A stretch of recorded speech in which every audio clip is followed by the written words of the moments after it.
I think I know why we don't hear too much about spaceflight, and it's not the usual reason that you hear, that the public has a short attention span and the public is kind of ho-hum about it, a little bit tired of it.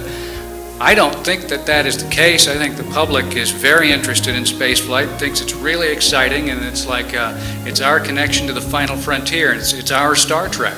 Just about every county in Florida has some sort of space industry. So it is not just Brevard County, it is not just this area, it actually covers the entire state.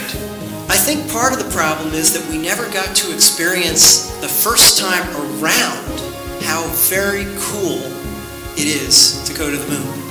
That's one of the reasons I spent 8 years of my life writing A Man on the Moon, to try and capture that experience as it was told to me by the astronauts. We knew that if we did everything according to the procedures, checked everything that was supposed to be checked and it was right, it would fly. Now, we didn't know what this history was on the new things we were doing, so we would have a blow-up every now and then. Most people are what I call dabblers. When something happens, NASA either does something really spectacular or does something really bad, then there's a lot of people pay attention. But their attention span drops off enormously. That's why the support for NASA is a mile wide and an inch deep when you talk about budget. Certainly NASA has long recognized the very vital role of the private sector and private organizations, and indeed the agency has become increasingly proactive in trying to enlist a greater expanded role for the private sector in our space efforts. The medical technology that saves lives, like CAT scanners and MRI machines, were first developed for use in space. Second, satellites and space technology have improved weather forecasting and helped us to better track hurricanes with greater advance warnings. We've had 4 major hurricanes hit Florida in the past 6 weeks. Thousands of lives, especially those folks who live in mobile homes, were probably saved because this technology helped give us advance warning. You know, the advances in robotics and all that, it's really good, but nobody can anticipate problems like a human operator can.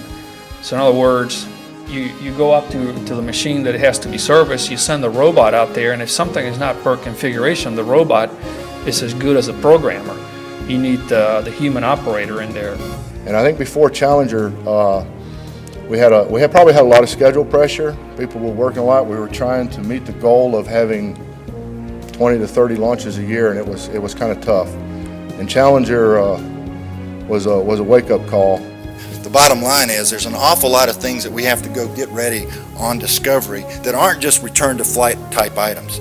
There are things that we have to do as far as getting hardware down there and integrated into the orbiter, but there's just regular old work getting the orbiter ready to go fly. And I think that will be the interesting issue going forward is as NASA makes these safety changes, as they work through the return to flight process and get back to flying, sort of what happens from there. America would fulfill our obligations to the International Space Station and continue our research. Then we will redirect our efforts and resources to a journey ultimately to the moon again and then well beyond, potentially to Mars. What the Bush administration has said is that we're going to establish a permanent human presence on the moon, that we're going to achieve this by the year 2020, and that we're going to do it within the existing budget profile. 2 out of 3 ain't bad.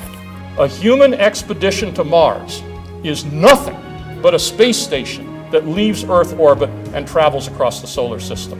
And if you're going to go to Mars, you have to be at least semi-autonomous. You can't rely upon mission control to fly the vehicle.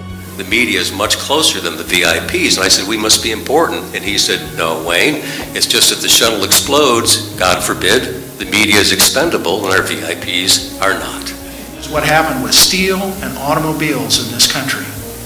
If we don't have the technological leadership, what's left in this country is flipping hamburgers. There aren't going to be the technological jobs for your kids and my kids in the decades to come. Are we going to be a spacefaring nation, or are we going to be a space-fearing nation? And I thought it was so profound. We must be a spacefaring nation, and we cannot let the challenges of spaceflight make us afraid to explore. It would be a sad day for America if we say to ourselves, we can't do this anymore. We are the can-do country, And I believe it's critical that we continue to make the investment that we need to make for the future.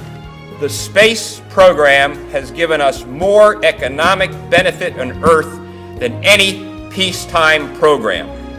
There is nothing better than the space program in terms of economic return right here on Earth.